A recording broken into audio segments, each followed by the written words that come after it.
નમસ્કાર દર્શક મિત્રો, આપ જોઈ રહ્યા છો આજકા ભારત ન્યૂઝ। આંગણવાડી બહેનોના પડતર પ્રશ્નો મુદ્દે દેશવ્યાપી હડતાલને સમર્થન વર્ગ 3 અને 4માં સમાવેશ કરવા સહિતની 11 માંગણીઓ સાથે પાટણ કલેક્ટરને અપાયું આવેદન। હાઈકોર્ટ ચુકાદાનું પાલન કરી માનદ વેતનમાંથી મુક્તિ અને કાયમી નિમણૂકની માંગ, ખામીયુક્ત મોબાઈલ એપ્લિકેશનો અને વધારાની કામગીરીના બોજ સામે બહેનોએ ઉગ્ર આક્રોશ વ્યક્ત કર્યો। આંગણવાડી કાર્યકર અને તેડાગર બહેનોના વર્ષો જૂના પડતર પ્રશ્નો અને નવી ઊભી થયેલી સમસ્યાઓ મુદ્દે દેશવ્યાપી હડતાલને સમર્થન આપવા માટે પાટણ જિલ્લાની આંગણવાડી બહેનો મેદાને આવી છે। વિવિધ હોદ્દેદારો અને સંગઠન દ્વારા સરકારને પોતાની 11 મુખ્ય માંગણીઓ સંતોષવા માટે નમ્ર અરજ સાથે આક્રમક રજૂઆત કરવામાં આવી છે। આંગણવાડી અને તેડાગર બહેનોની મુખ્ય માંગણીઓમાં નામદાર હાઈકોર્ટના ચુકાદાને માન આપી કાર્યકર અને તેડાગરને માનદ વેતનમાંથી મુક્ત કરી વર્ગ 3 અને વર્ગ 4માં સમાવેશ કરવો। વર્ષ 2022થી નવા મોબાઈલ આપવાની વાતો થાય છે, પણ હજુ સુધી મળ્યા નથી। હાલની એવીટી જેવી ખામીયુક્ત એપ્લિકેશનો બંધ કરી સારા મોબાઈલ આપવા અને ઓનલાઈન કામનો ભાર ઘટાડવો। તેડાગરમાંથી કાર્યકર અને કાર્યક્રમોથી મુખ્ય સેવિકાઓ લાયકાત મુજબ ભરતી આપવી અને તેમાંથી વયમર્યાદા દૂર કરવી। વર્ષ 2022માં સરકારે કરેલા મૌખિક વાયદા મુજબ વેતનમાં દર વર્ષે વધારો કરવો અને નિવૃત્તિ બાદ પેન્શનની સુવિધા આપવી। ગુજરાતમાં નિવૃત્ત વય 58થી વધારી અને રાજ્યોની જેમ 60 કે 65 કરવી। હાઈકોર્ટના હુકમ મુજબ ICDS સિવાયની અન્ય કામગીરી જેમ કે BLO બહેનોને સોંપવી નહીં, જેથી બાળકો અને માતાઓના સ્વાસ્થ્ય પર ધ્યાન આપી શકાય। પરમાર મનીષાબેને જણાવ્યું હતું કે આંગણવાડીમાં અપાતા મસાલા, ગોળ અને અનાજના ભાવ બજારમાં આસમાન છે, પરંતુ બિલ જૂના ભાવે ચૂકવાય છે, જે વ્યાજબી નથી। ઉપરાંત ગેસ સિલિન્ડરના નાણાં કાર્યકરે પોતાના ખિસ્સામાંથી જ રોકવા પડે છે, તેવી વ્યવસ્થા તંત્ર દ્વારા જ કરવામાં આવે તેવી માંગ છે।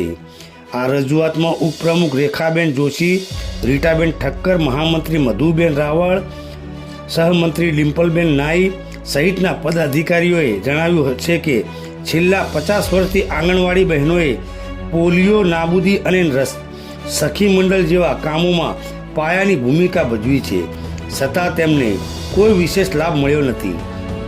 સરકાર જો આ પ્રશ્નોનું વહેલી તકે નિરાકરણ નહીં કરે કે નહીં લાવે તો આગામી દિવસોમાં આંદોલન વધુ તેજ બનવાની ચીમકી ઉચ્ચારવામાં આવી હતી।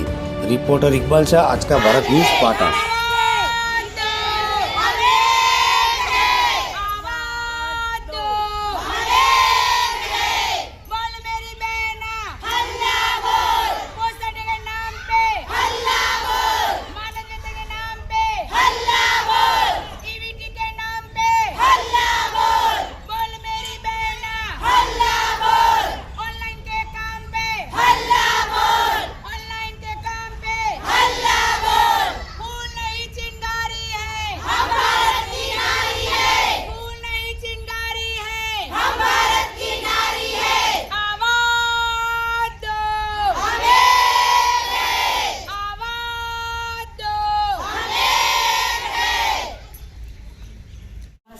आंगनवाड़ी बहनों प्रश्नों सरकार सुधी पहुंचता करो। हमारी तुम्हारी पास एवी आशा कि हमारा प्रश्न तमे पहुंचता करशो, विश्वास थी आया छी सर।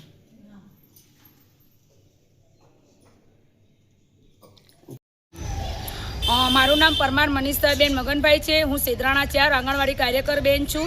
आज अपने देशनी अंदर राष्ट्रव्यापी हड़ताल है, एना समर्थन में हूँ आई छूँ। आज मारे कलेक्टर साहेब ने आवेदनपत्र आपवू है और सरकारश्रीने एक मारो संदेशो पहोंचाड़वो है कि दिन प्रतिदिन जे कार्यकर बहनों, तेड़ागर बहनों पर जे भारण वधतुं जाय छे ए भारण ओछुं करे। एवीटी, पोषण संगम, पोषण ट्रेकर जेवी एप्लिकेशनों जे अमने आपवामां आवी छे ए एप्लिकेशनों खुलती नथी, एना लीधे अमे वारंवार हैरान थाय छे।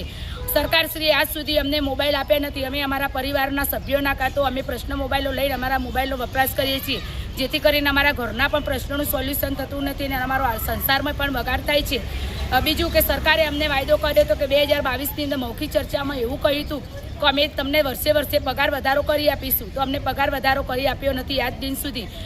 ત્રીજો પ્રશ્ન અમારો એવો છે કે અમે હાઈકોર્ટની અંદર સરકારશ્રીના આદેશ મુજબ અમે જે કેસ લડ્યા હતા એની અંદર જીતી ગયા છે. અમને 24,800 પગારની અમને જે હાઈકોર્ટના કેસના ચુકાદામાં જજ સાહેબે આપ્યો છે એ પણ ચુકાદો હજુ આજ સુધી અમને અમલમાં લેવામાં આવ્યો નથી.